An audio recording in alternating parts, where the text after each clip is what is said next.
ओम नमः शिवाय। शिव कृपा योग में आपका स्वागत है। एक साधक पूछते हैं कि महादेव से वरदान कैसे प्राप्त हो सकता है। तो ठीक है, जिज्ञासा अच्छी है। जो भी भक्ति के मार्ग से जुड़े हुए लोग हैं या मंत्र साधना से जुड़े हुए लोग हैं, वो ऐसा सोचते हैं कि महादेव कहीं बाहर बैठे हुए हैं और वो आपकी बात सुनेंगे, आपकी भक्ति से, आपकी साधना से प्रसन्न होकर वो आपको आशीर्वाद देंगे। ऐसा लोग सोचते हैं। ये मैं पहले भी कई बार कह चुका हूँ कि परमात्मा कहीं बाहर नहीं है। बाहर है तो वो एक ऊर्जा के रूप में है, एनर्जी के रूप में है, जिसको हम कॉस्मिक एनर्जी बोलते हैं या विश्व चेतना भी बोलते हैं। तो वो किसी व्यक्ति के रूप में नहीं है। व्यक्ति के रूप में अगर परमात्मा है तो वो बस आपके जैसा है, आपके रूप में है और आपके ही भीतर है।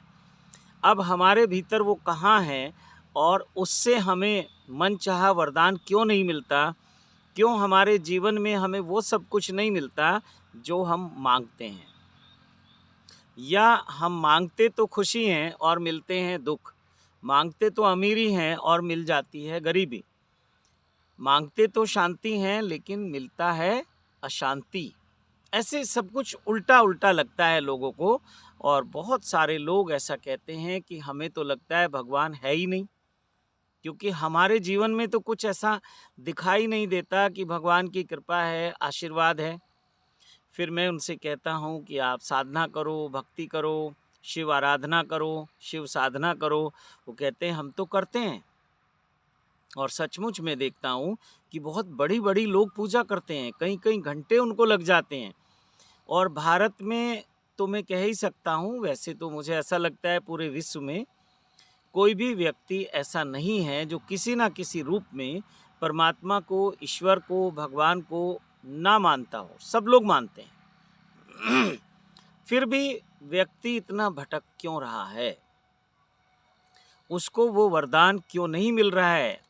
जबकि आपने देखा होगा, और ये देख देख के हम लोग ज़्यादा इंस्पायर होते हैं। जैसे अगर साईं बाबा की बात करें तो साईं बाबा को पहले कोई बहुत ज़्यादा इतना उनको लोग नहीं जानते थे, लेकिन बहुत पहले लगभग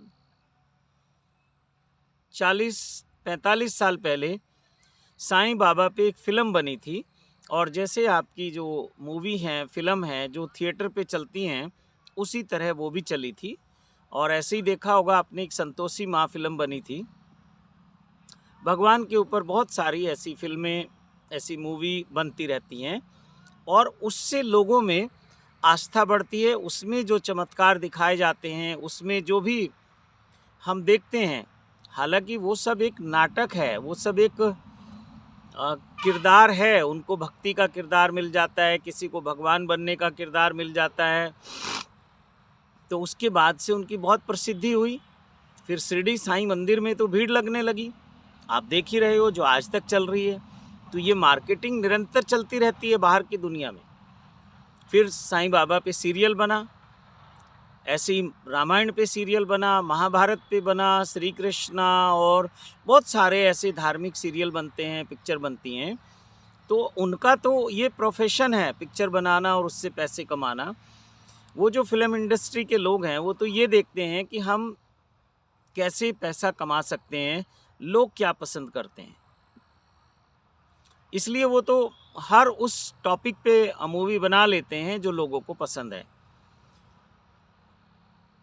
लेकिन जो सीधे साधे भोले भाले लोग हैं वो इस चक्रव्यूह में फंसते चले जाते हैं। वो सोचते हैं बस साईं बाबा से चमत्कार हो जाएगा, भोले बाबा से चमत्कार हो जाएगा, कृष्ण जी कुछ चमत्कार कर देंगे, राम जी कर देंगे। वो सब ठीक है, मैं मानता हूँ कि चमत्कार होते हैं, लेकिन ये चमत्कार कहीं बाहर से नहीं होते। ये जो आस्था है, ये जो श्रद्धा है, ये आपके भीतर है।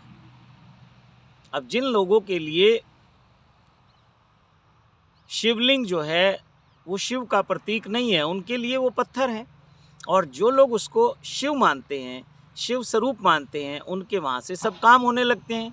अब किसी व्यक्ति के लिए वो पत्थर है और किसी व्यक्ति के लिए परमात्मा है। तो ये जो कंडीशनिंग है, ये जो श्रद्धा है, ये जो विश्वास है, ये आपके भीतर है, कहीं बाहर नहीं है। बाहर तो दो लोग हैं, एक के भीतर कंडीशनिंग है कि ये पत्थर है और एक के भीतर कंडीशनिंग है कि ये भगवान का स्वरूप है, भगवान है, शिवलिंग है। ऐसे ही बहुत सारे लोग गंगा जी को एक साधारण नदी की तरह देखते हैं और बहुत सारे लोग उसको गंगा माँ बोलते हैं। और जो गंगा माँ बोलते हैं उनके लिए वो माँ है, और जो साधारण बहने वाला जल एक नदी के रूप में देखते हैं उनके लिए वो नदी है। आपने ये सुना भी होगा कि मानो तो मैं गंगा माँ हूँ और ना मानो तो बहता पानी। तो ऐसे ही है, मानो तो मैं भगवान हूँ और ना मानो तो मैं कुछ भी नहीं हूँ।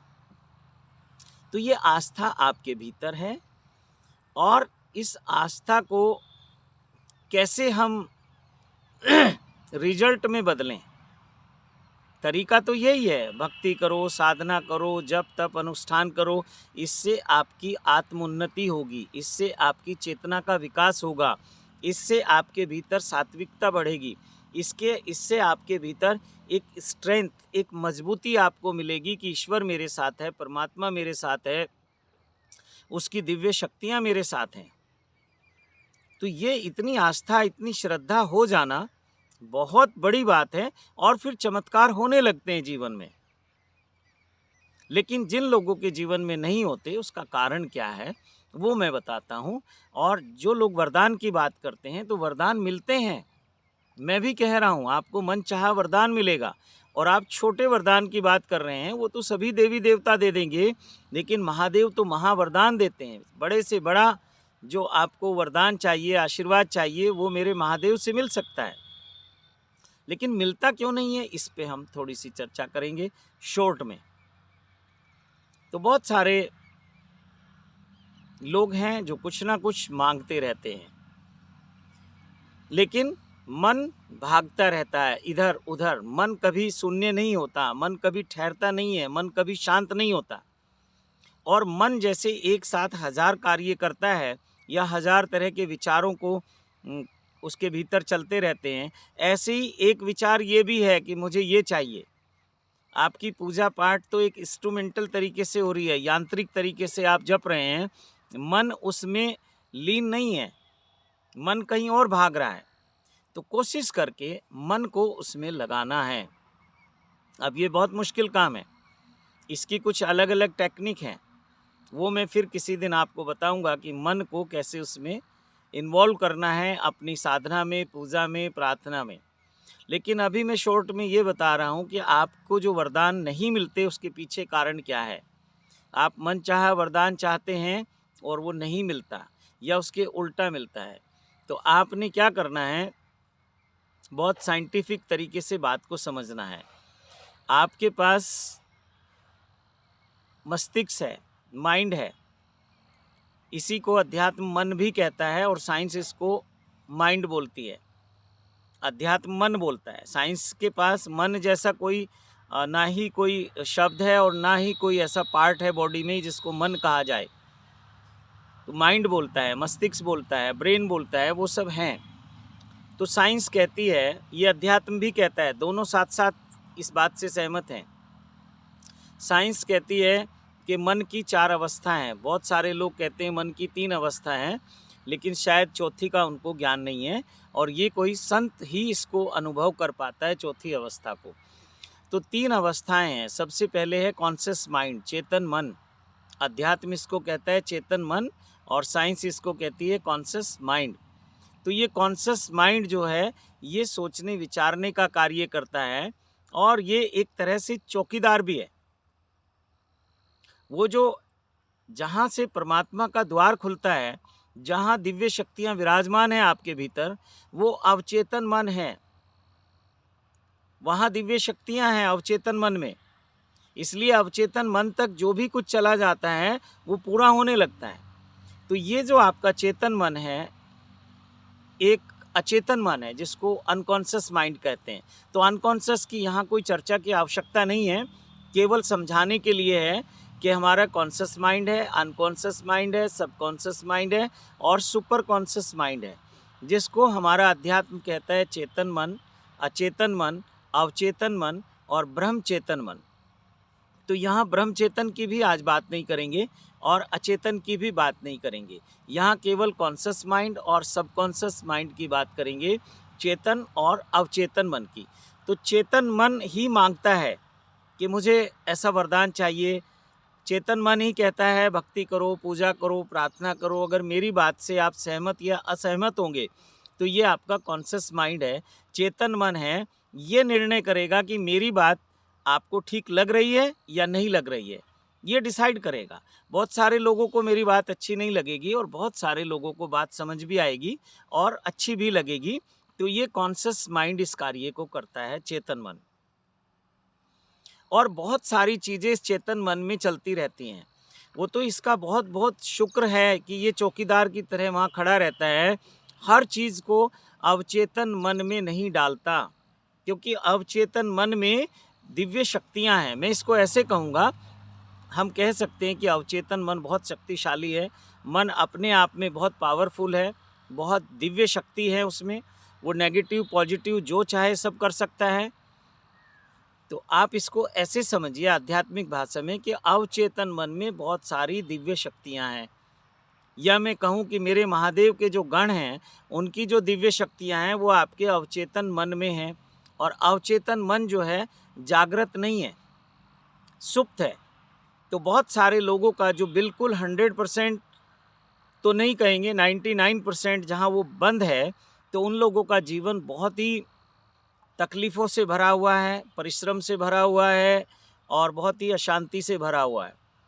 क्योंकि वहाँ तो कुछ एंटर होता ही नहीं ना उसमें, बस वो चेतन है और अचेतन है, कॉन्शस है और फिर अनकॉन्शस है। वो जो सब कॉन्शस है उसकी कुछ एक्सरसाइज होती हैं, उसके कुछ मेडिटेशन हैं, उसकी कुछ टेक्निक हैं।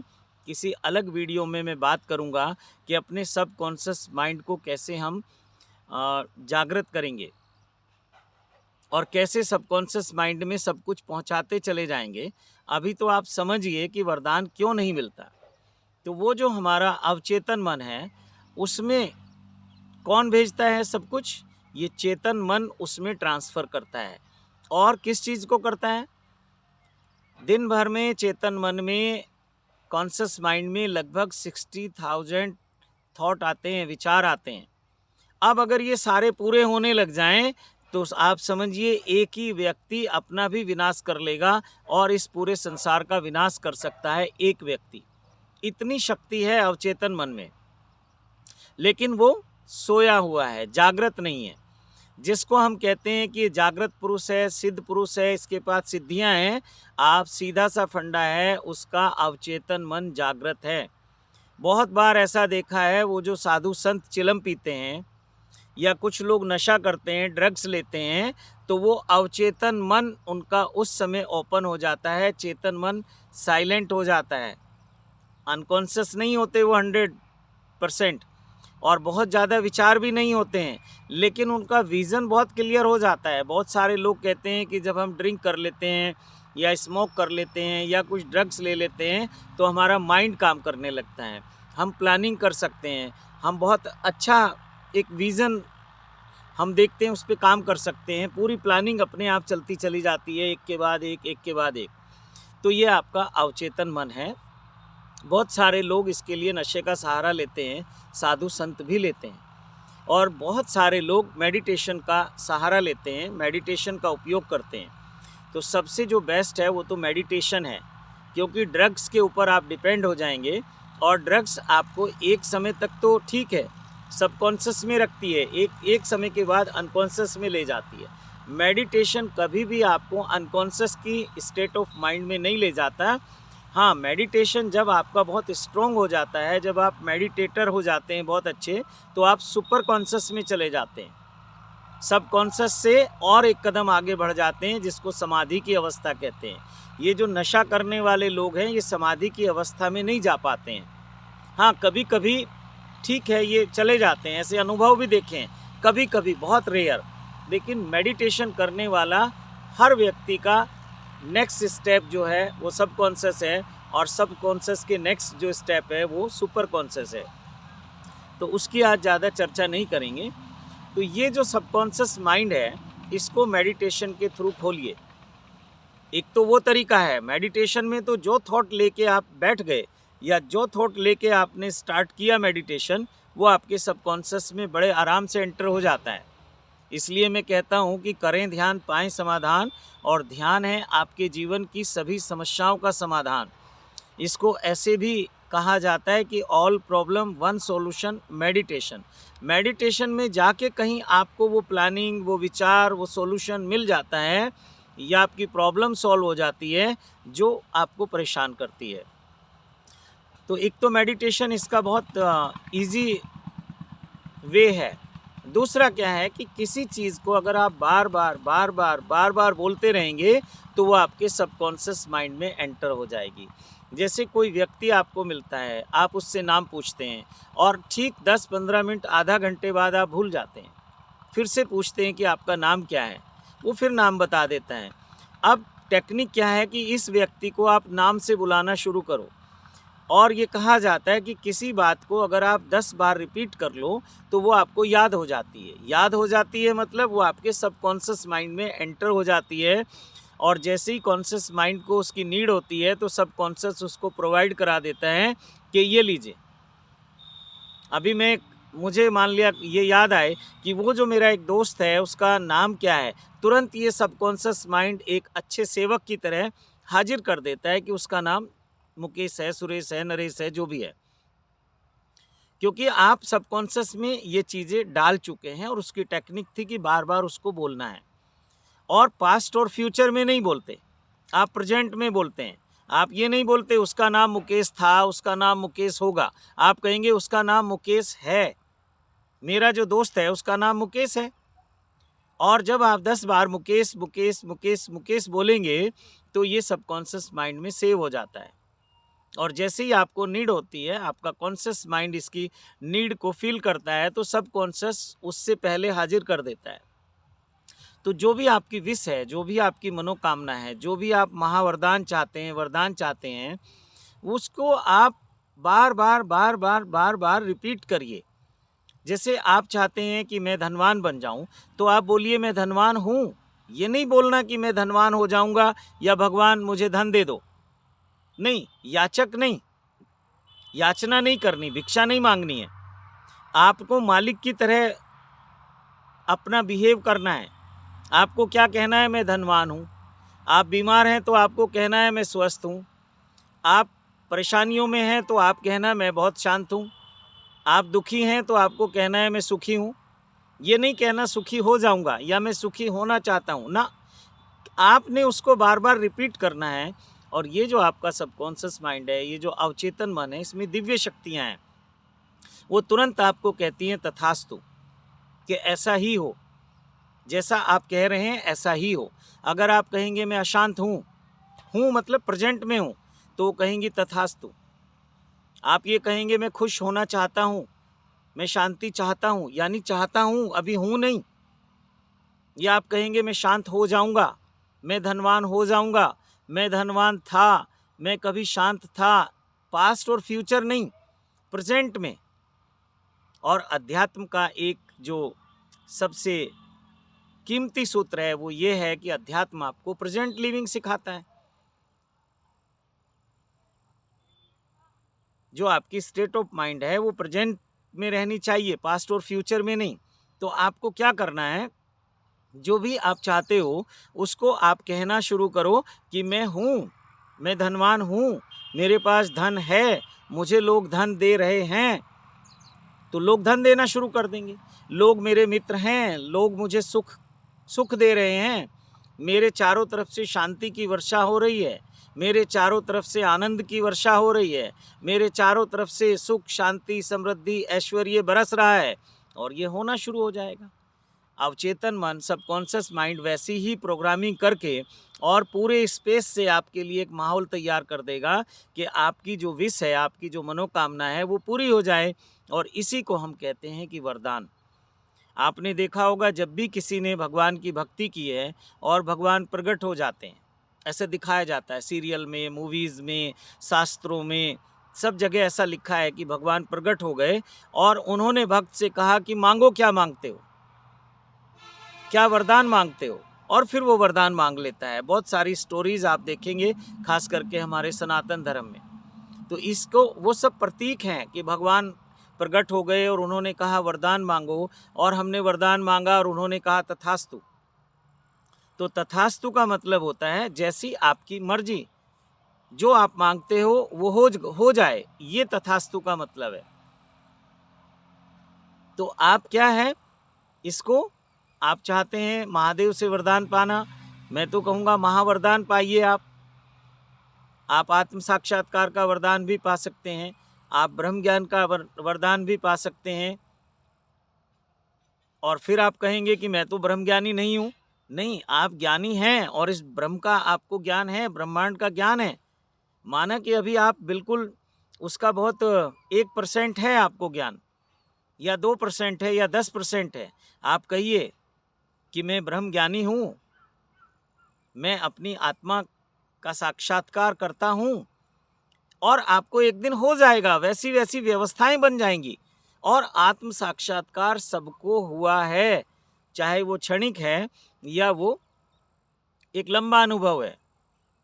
महर्षि रमन के बारे में कहानी है, ऐसी बहुत सारे संतों की कहानी है कि बहुत बचपन में उनको ये अनुभव हो गए थे और फिर उनकी यात्रा शुरू हुई, वो उस खोज पे निकले।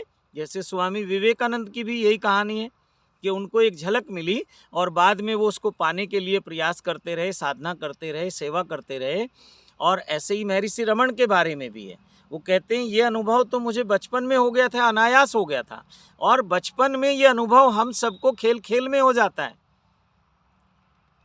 खेलते खेलते हो जाता है, लेकिन हमें पता नहीं है यही आत्मज्ञान है, यही आत्म साक्षात्कार है, यही प्रेजेंट लिविंग है।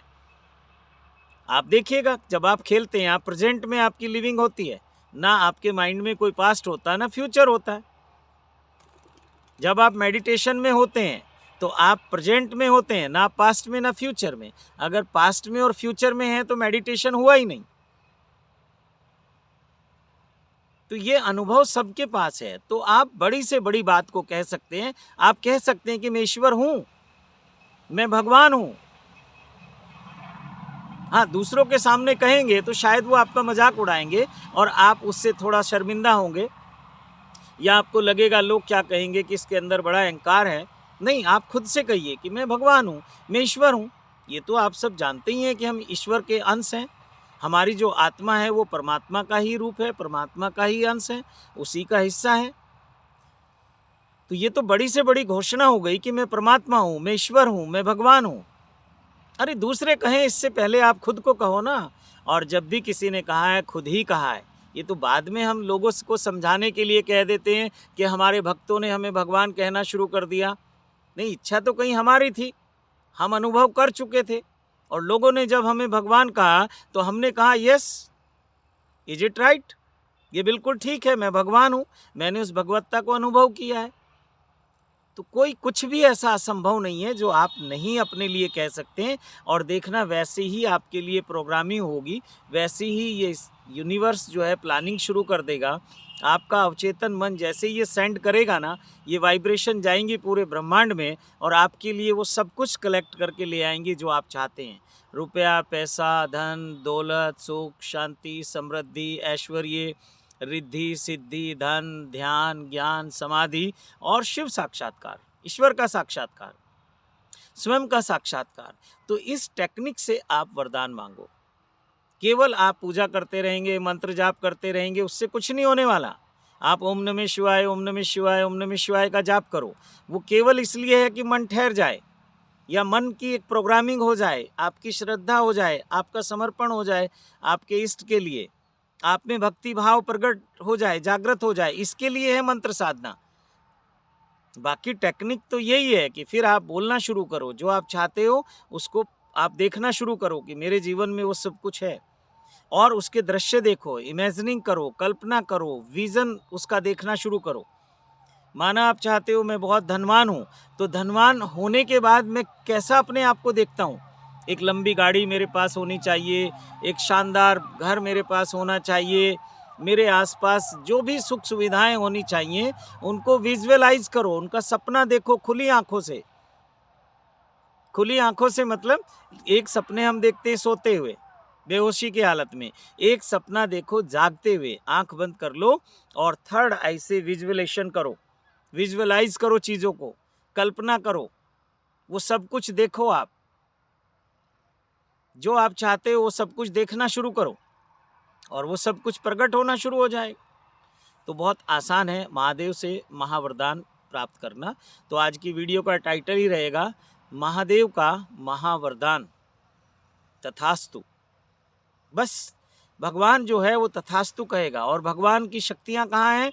आपके अवचेतन मन में है। और वो जो एक ईश्वर है जिसको हम कहते हैं, वो ईश्वर के रूप अनेक हैं लेकिन ईश्वर एक है, वो आपके सुपर कॉन्शियस माइंड में है। यानी कि सुपर कॉन्शियस जो माइंड की स्टेट ऑफ माइंड है, सुपर कॉन्शियस की, ब्रह्म चेतन मन की, वहाँ वो एक ईश्वर है। और जिस दिन आप वहाँ पहुँचेंगे, वहाँ कोई एक आप हैं और एक दूसरा ईश्वर है, ऐसा नहीं है।